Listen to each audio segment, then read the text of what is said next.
যেখানেই বল সেখানেই ডিপল। মেসির বডিগার্ড খ্যাত এই ডিপলের জন্মদিন আজ, তাই তাকে নিয়ে দুটো কথা না বললে মনে হলো খুব অন্যায় হবে।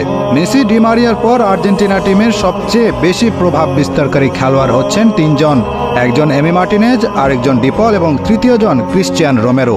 ডিপল তো মেসির বডিগার্ড হিসেবে ইতিমধ্যেই খ্যাতি কুড়িয়েছেন। লোকে বলে যেখানেই বল সেখানেই ডিপল। এই কথার সত্যতা কতটুকু? কেন তাকে বলা হয় যেখানেই বল সেখানেই ডিপল? এর কারণ আছে। মেসির বডিগার্ড হিসেবে তিনি এতদিনে বেশ খ্যাতি পেয়েছেন। মেসি যেখানে যান সেখানেই তাকে দেখা যায় মেসির পাশে। কেউ যদি মেসির দিকে একটু এগিয়ে আসে, দেখা যায় ডিপল আগে থেকে সেখানে বসে আছে। ইদানিংকালে কেউ মেসির গায়ে হাতও দিতে পারে না, বলতে গেলে একটা ফুলের টোকাও দিতে পারে না যতক্ষণ ডিপল আশেপাশে আছে। তাই মেসির বডিগার্ড হিসেবে তার একটা পরিচয় তৈরি হয়ে গেছে।